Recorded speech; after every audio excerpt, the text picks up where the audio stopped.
Howdy, my good friends. I'm Larry Bentley. I was born and raised in the Appalachian Mountains by generations of mountain folk who passed down the stories you're fixing to hear. Together, we'll look through the eyes of an Appalachian at the murders, mysteries, legends, and forgotten history of these old mountains, and every now and again, we'll wander a little beyond them, too. Welcome to Appalachian Murder, Mystery, and Legend. I hope you're doing well today. Thank you so much for stopping by.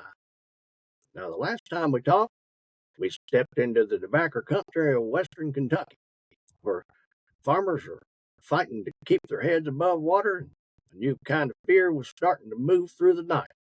Men on horseback, faces hidden, knocking on doors after dark. They called them the night riders. And at first, they lived with it by telling themselves that it was just a warning system, just a way to protect their way of life. Just a little pressure applied where it needed applied. But there's a problem with pressure. It never stays a little for long. So call your mom and them and come on over while I get into the next part of this true tale. By the time the Black Patch warning system reached Hopkinsville and blamed near every other county around it, now the night riders weren't just whispering out a warning anymore. They were acting. Barns belonging to farmers that refused to comply with the tobacco plan were left smoldering holes in the ground. Night riders would sweep through back roads after midnight, sometimes leaving warnings, sometimes leaving destruction, and sometimes leaving nothing behind at all except fear and hoof prints in the mud. And in a place where everybody knows everybody, fear spreads faster than fire ever could. Now, I want you to imagine something. It's late. No electricity humming in the walls, no street lights, just oil lamps, firelight, and maybe the sound of a dog barking somewhere off in the distance. The man sits up in bed because he hears something outside. It ain't loud, not dramatic, just plain old wrong. Rhythm of hoofs where there shouldn't be any.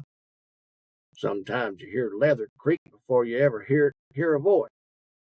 Sometimes the horses stopped outside the house. Man, sometimes they didn't.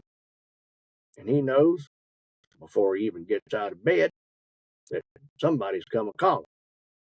That's a part of this story that never shows up clean in them history books. Not the politics, not the court cases, but that feeling.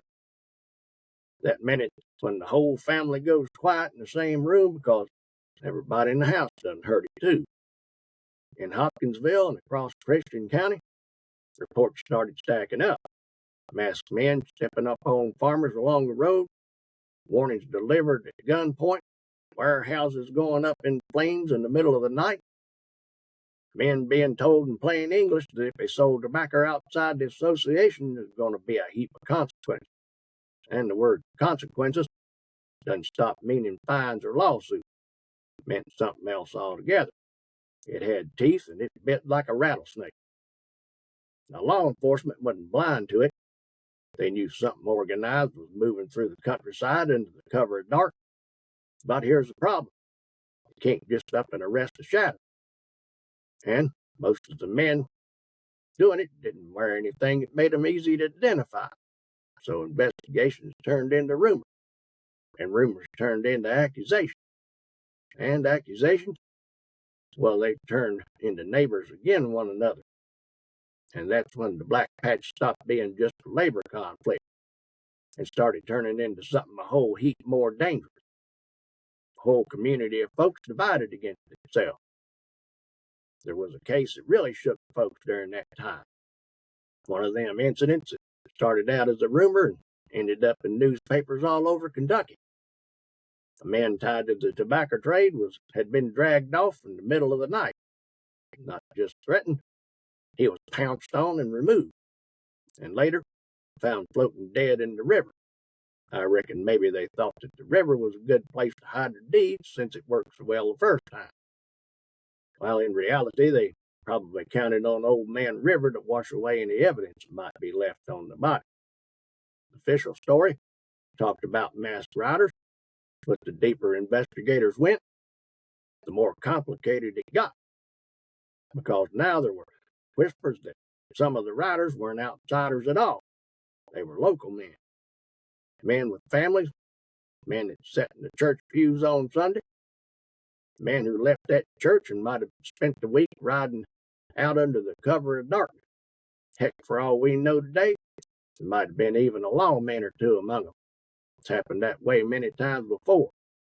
And that's where things get hard to explain to people who weren't there.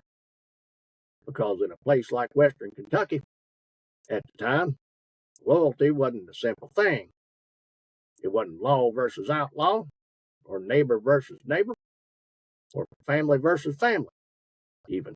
And sometimes, man versus his own conscience. By that point, Hopkinsville had become one of the centers of tension in the Black Patch region. The town itself wasn't burning, but it felt like it was standing mighty close to a fire. Courthouse steps filled with argument, stores full of quiet conversations that stopped when strangers walked in, men looking at each other a little longer than they needed to, trying to figure out which side they were on, or worse, which side the other man was on. And here's something that hurt near always gets overlooked when people tell the story. Most of the men involved didn't think they were criminals. They thought they were defenders of the crop, families, and survival. And that's what makes this story so hard to hold on to without it slipping through your fingers. Because once violence gets gift wrapped and tied up in a ribbon of righteousness, well, it gets a lot harder to stop. Now, I want to bring back just a minute to what it looked like on the ground. Not politics or headlines, just real hard, dyed-in-the-wool life.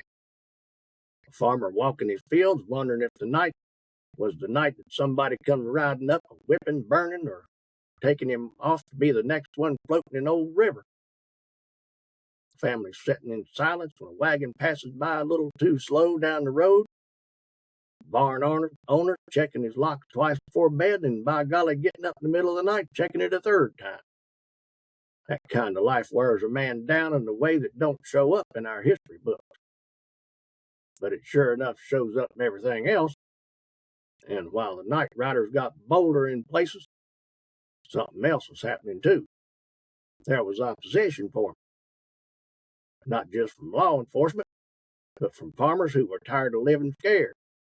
Men that started refusing both sides, that didn't want to sell to the trust, and didn't want to live under the riders either. In a conflict like that, them kind of fellers are the most dangerous men of all, because their backs are against the wall, and they don't have anywhere left to stand.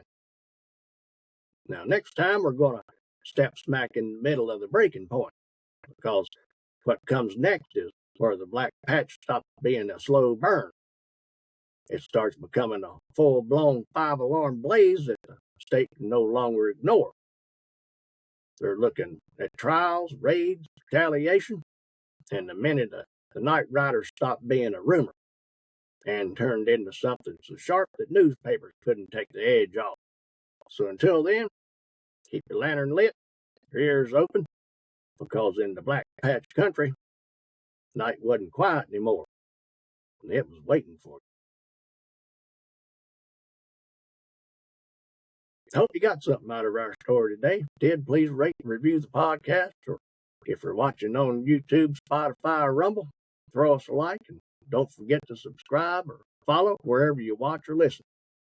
Come on over to Appalachian Murder, Mystery, and Legend podcast group on Facebook, where we talk Appalachian about anything else you want to talk about. I'll be back real soon with another Appalachian Murder, Mystery, or Legend, and I'll see you then.